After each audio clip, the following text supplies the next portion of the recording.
Liss. The name of the program is The Way to Go. I invite you to join me as we explore places to go and things to do. We're going to toy around a little bit today because the subject of today's program is toying with architecture, a wonderful, wonderful exhibit, as you'll find out today, which is at the Katonah Museum through January 5th. And my guests today are two of the people who are very, very much involved and know all about it. Nancy Wallach is the docent trainer, and she's got all the answers to all the questions. Mary Lou Alpert is the project director and basically came up with the idea for this, as she has for other projects which have been done at the Katonah Museum. And I thank you both for being here and bringing along some of the wonderful props and some of the examples of what's been done. Now, I've seen this exhibit, and I have a question for you. Who gets more pleasure out of it? Is it the adults or the kids? That's probably a draw. I think this exhibition appeals to everyone. There really is something there for everyone. It's nostalgic for people who have played with the toys. I can vouch for that. Yeah. For the kids, I mean, we have not only the toys, but we have lots of building activities set up for them in the galleries and in the Learning Center. And there's a lot you can learn from looking at these toys as artifacts about technology and aesthetics, etc. Nancy, I said that I could vouch for it because I remember playing with erector sets and Tinker Toys and Lincoln Logs, and I have some great, wonderful memories of building them up and tearing them down. Destruction is part of the fun, isn't it? It's part of the process, absolutely. And Mary Lou, how do you come up with ideas for these exhibits? You did the Polish posters, and I know we did a wonderful show on that. And you were here with the games exhibit that we had, and you came up with this idea a few years ago. How do you come up with these ideas? Well, my background, I'm a graphic designer, so I'm interested in the graphics, but then I really have seen the larger picture, both with the Polish posters, the board games, and this, which is sort of a miniature, a history of these buildings in miniature. A history of architecture, our social history, and our cultural history. There's so much that's in there that is much more than just being toys, aren't there? Yes, it's actually a lot of fun, but it's also very serious. It's serious for architects, for adults, from an aesthetic point of view. Although Nancy says they're not art objects, as a graphic designer, I sort of see them as art objects also because some of them are very beautiful. How many different objects are in the exhibit? There are about 200. 200, and 200 sets. 200 sets. Yes. Oh, so there's a lot more than 200 pieces. There's a lot more objects. Oh, yeah. Some of the sets have... And they're made of every type of material? Just about everything you can imagine, from wood to paper, cardboard, metal, glass, artificial stone. What else? You know, it's so informative. For instance, I didn't know, but I learned that Lincoln Logs were created by Frank Lloyd Wright's son. Is that correct? Yes, yes, John Lloyd Wright. He was an architect as well. Do architects get involved in the creation of a lot of these toys? They are structurally sound, aren't they? Well, Frank Lloyd Wright had a set of Freuble blocks when he was a boy, and he has said that whenever he designed a building, he never designed it without thinking of those blocks. Really? So you mentioned the word blocks. How did it all start? How did these toys, these architectural toys start? Were blocks really the beginning of it? When was the first one? How did it happen? Well, there really was no toy industry before about 1800, in part because the Industrial Revolution hadn't taken place yet, and toys were very expensive and very rare. But the social attitude had to be ripe for the toy industry. People had to recognize play as something that could be constructive. And that didn't happen until the 1700s. And there was a set of alphabet blocks that was somewhat popular in the 1700s, and John Locke had his name attached to that. But the first ones in our exhibition date from the beginning of the 19th century, and alphabet blocks are some of the earliest. Now, are alphabet blocks construction toys in the sense, do you consider that in Well, that category? in the exhibition, we made the distinction between stacking toys and construction toys. Now, I'm What not are we sure. bringing out here? This is Crandall's blocks, and these are alphabet blocks. Uh-huh. And this is very similar to one we have in the exhibition. They just fit, nest They're one nesting within the blocks. other, and then, I think that we can build these up high enough, maybe we can just leave, right? So actually, you can build these up and erect our own mountain right here, which we've now done. Now, when do these go back? How far back do these go? This is in the 1880s. And this is by Crandall. He's from Philadelphia, and he had a child that was sick, and he started making toys for them, interlocking toys for them, and that's how he started producing these little wooden. Some of them are wooden figures that he made for his children, but that's basically how he started. And it's so compact, it ends up by actually going back, as it started out, I suppose, into two. Here's another one inside of that one. Into one solid piece of work. Isn't that interesting? It's fascinating. I started by mentioning the erector set. Well, that brings back a lot of memories to me. And just going through this and looking at some of the pictures that are in here of some of the items, I look at these and I say, I built this. And they got more and more complicated, and you could get more advanced pieces and more advanced sets with motors and strings and pulleys and chains. Isn't that right? Well, that was a wonderful marketing device. One of the reasons Erector was so successful is because the inventor, Mr. Gilbert, A.C. Gilbert. had wonderful marketing techniques. In fact, one of the things he did was to invite people to send in photographs of what they had built as a contest, and the winner's structure was shown with instructions in the next year's set that came out, so that was an enormous incentive. Wasn't there something at the same time, Meccano or something like that was very similar to his? That was an English toy that actually came out a little bit before Erector was put. Meccano was put on the market in 1901, and it was invented by an Englishman named Frank Hornby.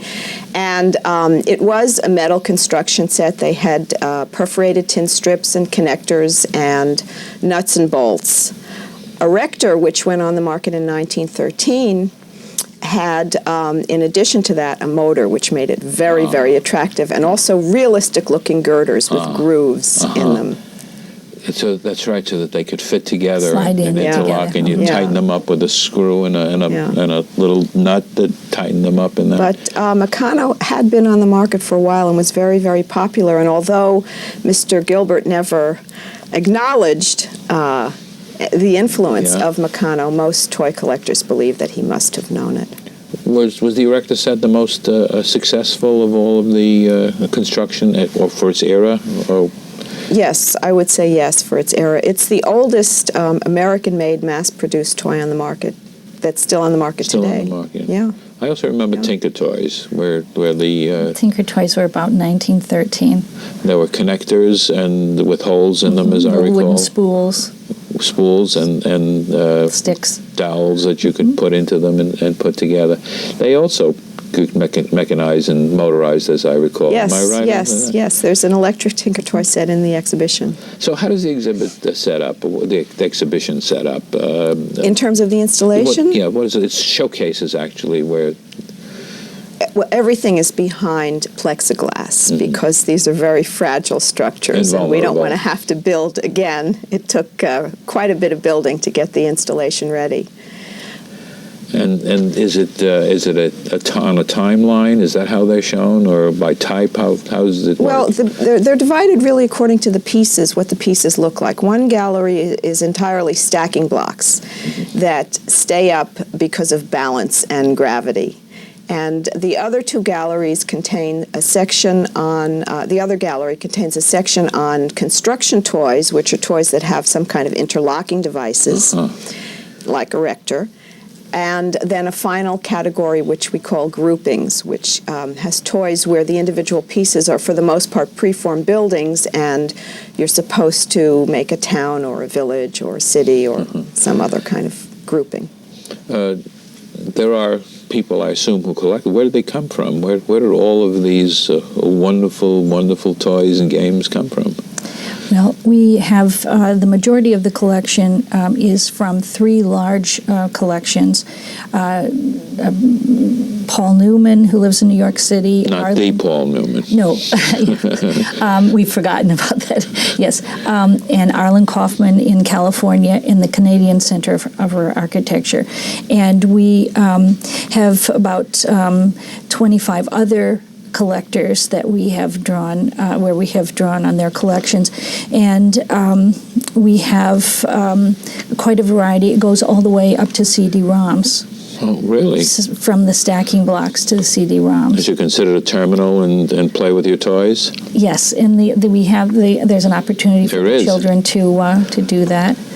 I think one of the most interesting parts of the exhibition, we had a member of the Richter Anchor Block Club has built 4 buildings for us. Really? One is a castle on the lake. It's very large.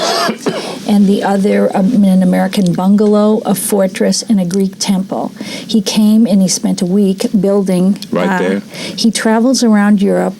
This is much more popular in Europe, and he travels around Europe and builds with the members of his club. And they take hundreds and hundreds of pounds of what they call stones, which is what this is. These are made from linseed oil, chalk, and sand. Really? And this is 1886, but they are now being reproduced, and they're wonderful. I wish we had the time. I'd play with this. These are stone, then? It's an artificial stone. Artificial stone. And they have a wonderful feeling to them and a grit on the surface. Is this very old? 1886. It looks like it's falling apart a little bit. Yeah. It's amazing. We're going to get into some more of this, but first I do want to remind our viewers, we're talking about Toying with Architecture, a great exhibit which is at the Katonah Museum through January 5th, and my guests today are Nancy Wallach, docent trainer, and Mary Lou Alpert, who is the project director. And they brought along with them quite a few various things to show us as well as to talk about them. Let's bring up something else, Mary Lou, and let's see what else we can show here. Okay, this is the new pretty Victorian village, and these are little cardboard houses that you put together with a little roof. That's not the roof that goes with that one, but the printing is really lovely on these. And you can set up a whole little village. There's here are the little fences and a boathouse and And these are typical of the sort of things that are in the exhibit. Yes. You mentioned the fact that someone actually came in and spent hours putting it together. Are they fragile in the sense that you blow too hard and they'll fall over? Yes, very. The castle on the lake that we mentioned has almost 4,000 stones in it, and it weighs 180 pounds, and some of them are very, very tiny. And yes, that could fall over very easily if we didn't have it behind plexiglass.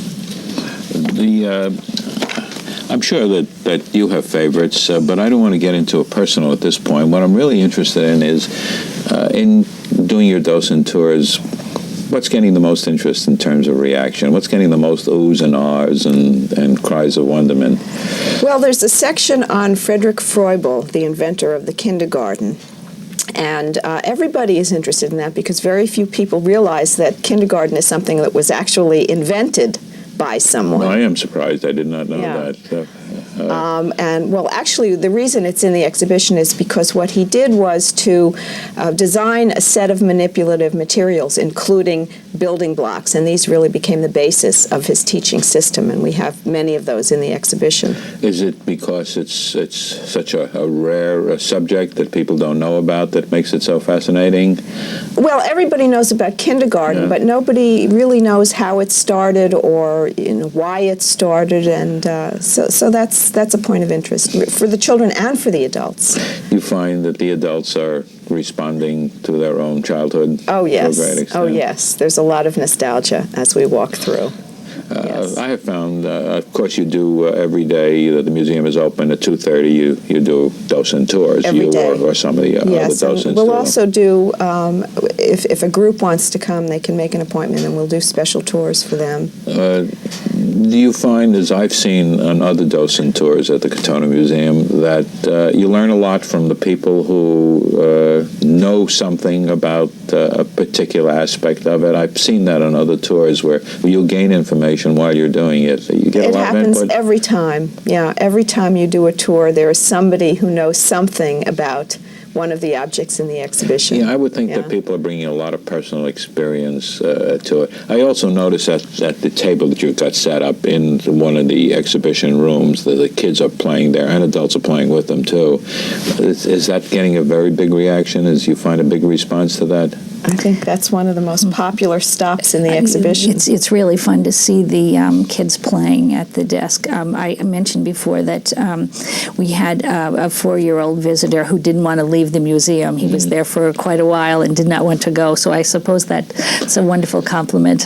Well, of course, the parents should have taken that child into the gift shop and bought some little building block games to play with so that the child can carry the experience on home. Yeah, we're actually selling a lot of the toys in the exhibition in the gift shop, including the Richter anchor blocks, the ones that were just reintroduced. I did notice that the gift shop always has something that reflects the exhibition that's going on, but I did notice a great many, maybe because of the time of year and also the appeal of the children, a great many things that do relate to the exhibition in the gift shop this time. Yes. It's a wonderful little gift shop. One of my problems is that I very rarely get out of there without buying something. Well, it's all for a good cause. Always for a good cause, is right. Let's talk a little bit some more about some of the other things that you brought along here. I particularly, this is a box on built ease, and I like this because it shows what can be done. You warned me there's nothing inside the box. It also has a boy and a girl on the cover, which in some cases we only see a boy on the cover. So this is a nice box, a nice graphic depiction. Mary Lou, that's an interesting point. Are construction toys something that's more of a boy's type of a toy than a girl's? I think it's been projected in that manner, but I think it's changed. It has changed, but basically it was. But the boy Well, we have appeal, one as far as that's in our concerned. catalog. We have one that's called the Boy Contractor, and there's a picture of it in our catalog. It's a wonderful catalog, by the way, and there's some great things in there. And I mentioned Lincoln Logs, and of course, there they are, right there. I just happened to open this at random into that page. It's a wonderful catalog. I think it's exceptional. This page is very interesting with the Legos and the photograph of Stonehenge. I think that is a very inspiring picture. You mentioned Legos. Now, Legos, of course, is today's big construction toy, isn't it? Is it a Yes. big popular item? Where'd they come I think from? it's probably the most popular construction toy on the market Why, today. and where did they come from? Well, it was invented in Denmark in around 1950, and the shape of the piece actually was not new. There were other construction toys before that where the pieces looked almost exactly the same, and the same kind of peg and socket interlocking joint. What the inventor of Lego did, he was a man by the name of Christensen, was to make it out of plastic. That was really a big step, because all of the other materials that had been used with that kind of a piece, wood, a linoleum kind of material, artificial stone, they didn't have any flexibility, so you couldn't get a tight fit And plastic injection molding technology was perfected in the late 40s, and then you were able to take that step. Sounds like a breakthrough. Were there Yeah. other breakthroughs that happened in time? We talked about the erector set. Are there any other things that have happened that have changed the path in which these architectural toys went? Well, I think the CD-ROMs. The CD-ROMs, The yeah. fact that That's you the can new build generation. Yeah. with the CD-ROMs. But that isn't real. I mean, there's nothing three-dimensional about that. You're absolutely right. The objection that most toy collectors have to building with a CD-ROM is that you can't feel the weight of the block. That's totally missing. I mean, the ability to be able to do things, the wonder of whatever you can do with a computer, as we see not only in the toys, but the sort of things that they do in the films and on television. You can do three-dimensional effects very, very easily. But it ain't the same as holding something in your hand and actually building it. Maybe it's better. Maybe it's worse. You know, what are the good old days? Are these the good old days? I don't Actually, know. it's interesting because, as Mary Lou said, we have one of the building CD-ROMs set up in the Yes. Learning Center at the museum. But the children are much more interested in playing with the actual building objects that are on the table than they are I did at the see computer. that. So the appeal, it's the same kind of appeal. I saw that when I was there. I saw that there were a lot of kids around the table, but there was just someone sitting at a computer. Well, you couldn't have more than one sitting there, but Right. it seemed to operate in that fashion. It's such a great exhibit. Now, the two rooms you say are separate. They're broken down. How do you get across the How difference? do we bridge the gap? Yeah, how do the big bridge across between the two rooms. Which is made by Right. with an erector set. A big erector set bridge. Is that actually a erector set type of material? That is an original, yes. It's an old erector set. It was built by the Eli Whitney Museum. Brought that and installed it for us.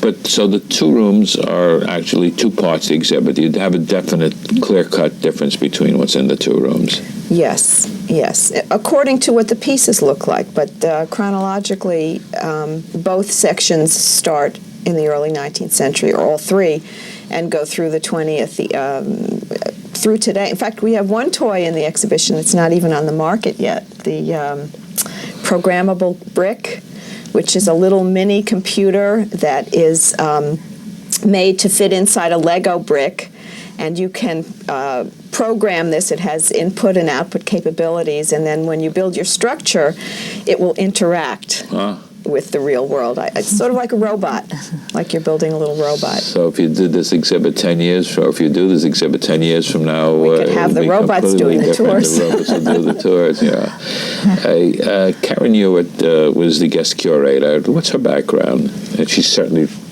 written a very, very interesting material in this brochure.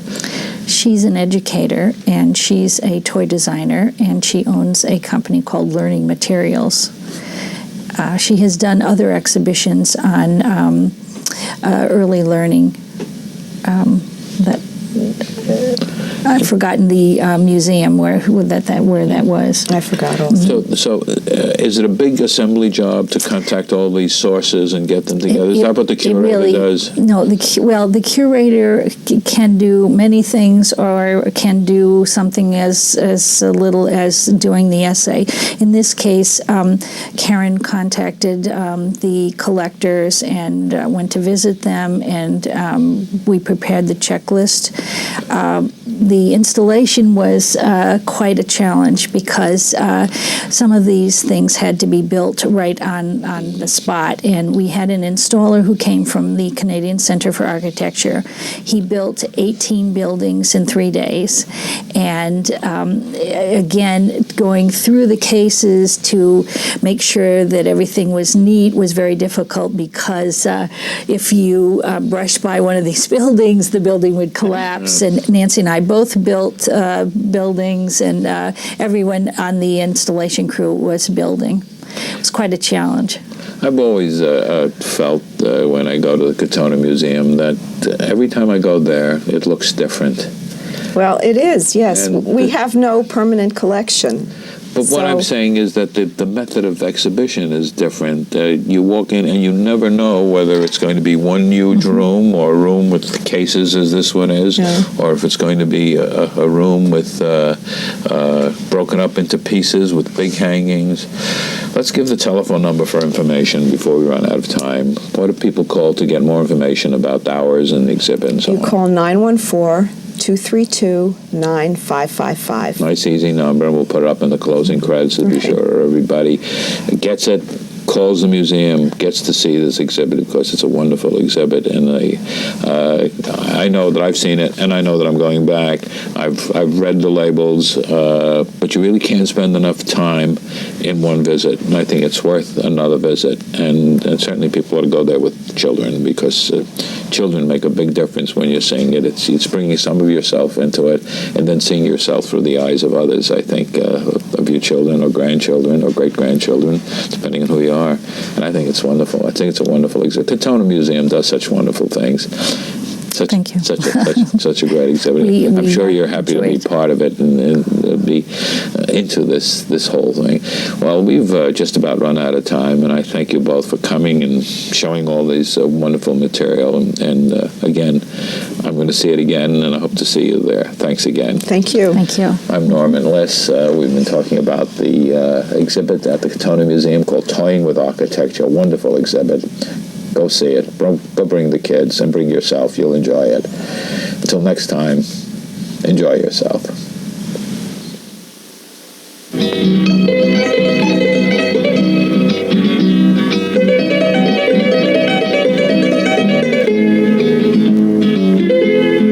'94. Police Officer Michael Frey.